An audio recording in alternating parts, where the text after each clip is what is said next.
Assalamualaikum warahmatullahi wabarakatuh. Perkenalkan, kami dari kelompok 12. Di sini kami ingin memaparkan hasil analisis kami mengenai pengaruh dari pertumbuhan penjualan, kapasitas operasional, arus kas, dan leverage terhadap financial distress di perusahaan BEI Manufaktur, subsektor makanan dan minuman pada periode tahun 2022 dan tahun 2024. Untuk anggota kelompok kami, untuk kelompok 12, yang pertama ada saya sendiri, yaitu John Dika Danekirti, yang kedua Muhammad Bintang Saputra, dan yang ketiga yaitu Lexi Januarta Budi. Untuk pemateri pertama akan disampaikan kepada rekan saya, dipersilahkan untuk waktu dan tempatnya.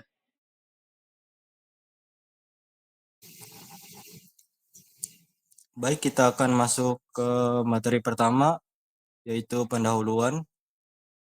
Di sini kami memiliki latar belakang dengan fenomena yaitu meningkatnya tekanan finansial pada perusahaan manufaktur, subsektor makanan dan minuman di Indonesia akibat kenaikan harga bahan baku, persaingan yang ketat, dan perubahan perilaku konsumen. Terdapat gap penelitian yang dimana faktor-faktor seperti pertumbuhan penjualan, arus kas, leverage, dan kapasitas operasional sering menghasilkan temuan yang tidak konsisten terhadap financial distress. Oleh karena itu, penelitian ini penting dilakukan untuk mengetahui variabel mana yang benar-benar mempengaruhi risiko financial distress. Tujuan penelitian ini adalah untuk menguji pengaruh pertumbuhan penjualan, kapasitas operasional, arus kas, dan leverage terhadap financial distress pada perusahaan makanan dan minuman yang terdaftar di BEI selama periode 2022 hingga 2024. Untuk yang berikutnya yaitu landasan teori dan pengembangan hipotesis dari penelitian kami yang dimana didasarkan pada grand teori yang pertama yaitu mengenai signaling teori. Ini kondisi keuangan perusahaan dapat menjadi sinyal bagi investor mengenai potensi keberlanjutan usaha. Beberapa penelitian terdahulu menemukan hasil yang beragam. Beberapa studi menunjukkan pertumbuhan penjualan dapat menurunkan risiko distress, sementara penelitian lain menemukan pengaruh yang tidak signifikan.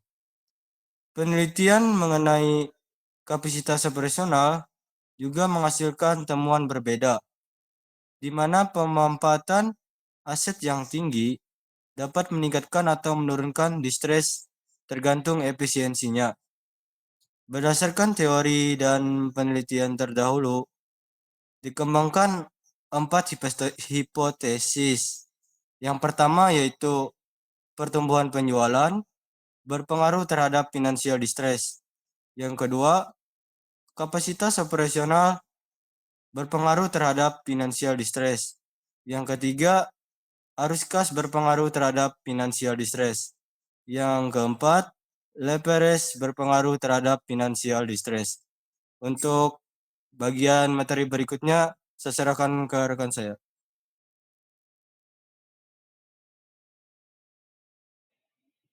Oke, untuk selanjutnya yaitu metode penelitian yang digunakan oleh kelompok kami.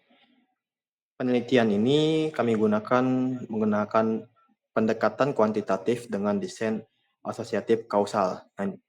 Kemudian untuk jenis data yang kami gunakan yaitu data sekunder dengan sumber datanya yaitu laporan keuangan di perusahaan makanan dan minuman yang terdaftar di BEI pada periode 2022 sampai 2024. Populasi penelitian kami terdiri dari seluruh perusahaan subsektor tersebut. Sedangkan untuk sampel yang kami gunakan yaitu sebanyak 75 perusahaan yang dipilih melalui purposive sampling. Kemudian selanjutnya yaitu definisi operasional tabel. Yang pertama ada X1, yaitu pertumbuhan penjualan. Pertumbuhan penjualan ini didapat melalui penjualan di tahun ini dikurangi dengan penjualan di tahun sebelumnya, dibagi pada penjualan tahun sebelumnya. Kemudian untuk X2 yaitu kapasitas operasional, yaitu total dari penjualan dibagi dengan total aset. Untuk X3 arus kas operasi dibagi dengan total aset. Yang keempat, leverage. Kami gunakan DER atau Debt to Equity Ratio, yang dimana total utang dibagi dengan total ekuitas. Selanjutnya, untuk tabulasi data mungkin akan kami sampaikan melalui spreadsheet. Untuk tabulasi data, kami menggunakan satu perusahaan, yaitu perusahaan FKS Food Sejahtera Tbk. Untuk X1 itu kita bisa lihat pada tahun 2022 untuk sales growth atau pertumbuhan penjualan didapat dengan cara membagikan dari total penjualan di tahun ini terhadap dikurangi dengan total penjualan di tahun sebelumnya dibagi dengan total penjualan di tahun sebelumnya. Itu bisa kita lihat di laporan keuangannya pada penjualan neto di bagian laporan laba rugi. Untuk penjualan tahun ini dikurangi dengan penjualan di tahun sebelumnya, kemudian dibagikan kembali. Untuk X2 yaitu kapasitas operasional. Untuk kapasitas operasional itu didapat dengan cara membagikan dari total penjualan dibagi dengan total aset. Untuk total penjualan itu bisa kita lihat di bagian laporan laba rugi dibagikan dengan total aset. Selanjutnya untuk X3 yaitu arus kas. Untuk arus kas kita bisa dapatkan melalui pembagian dari arus kas operasional dibagikan dengan total aset. Untuk arus kas operasional bisa kita lihat di laporan keuangannya. Pada bagian laporan arus kas konsolidasi. Di bagian ini. Pada tahun 2022. Dibagi dengan total aset. Selanjutnya untuk X4 yaitu leverage.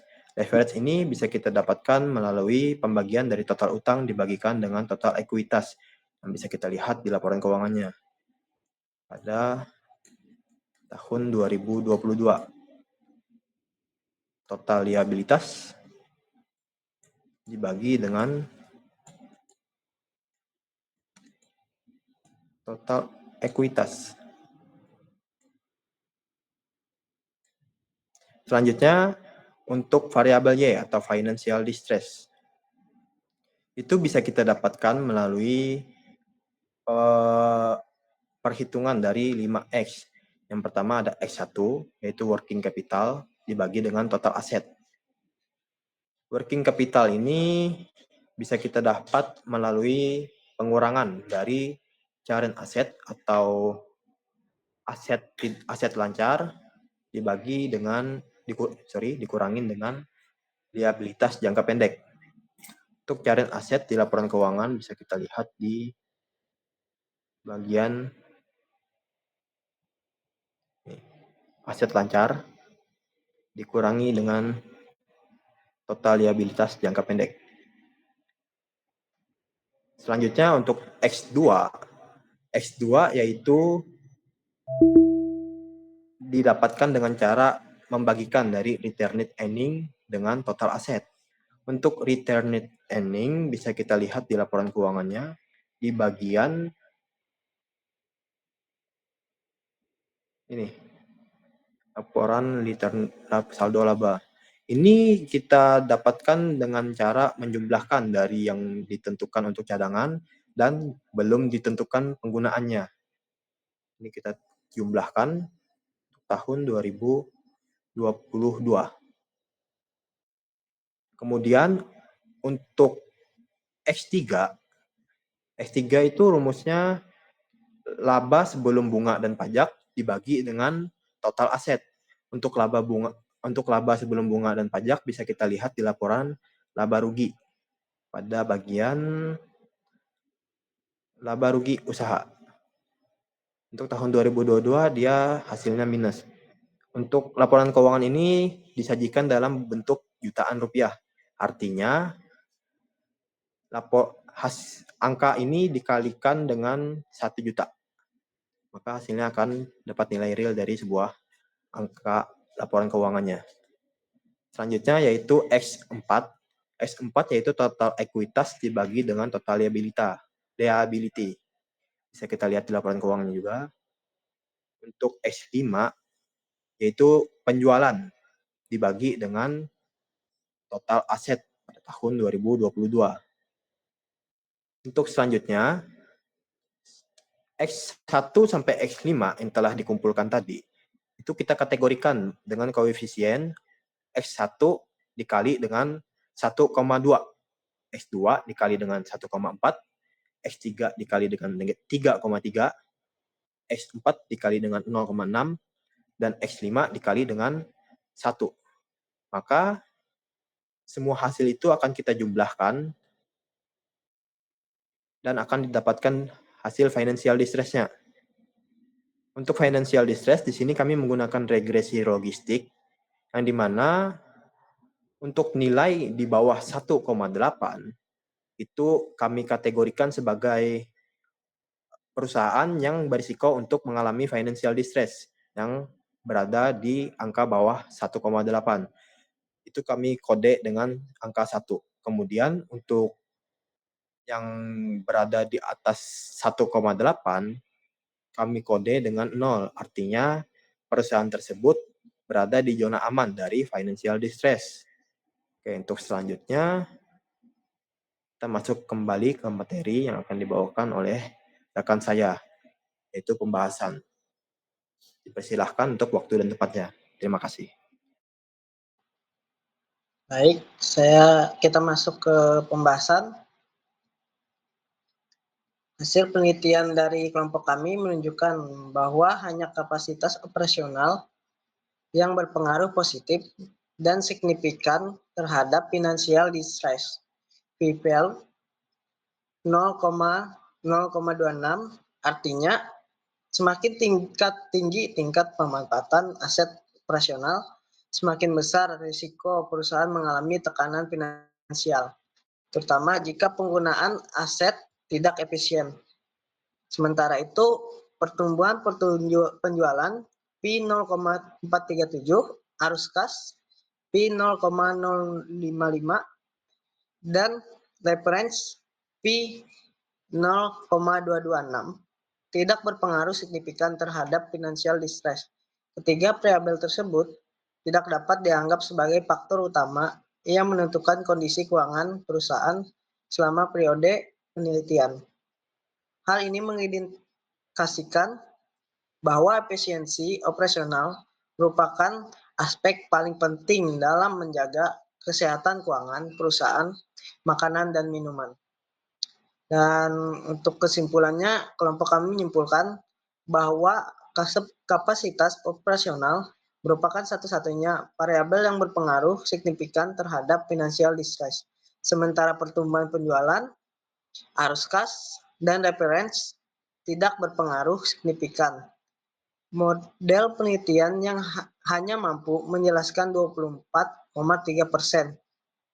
variasi financial distress. Saran bagi perusahaan adalah agar meningkatkan efisiensi penggunaan aset operasional dan memastikan arus kas berasal dari aktivitas inti yang berkelanjutan.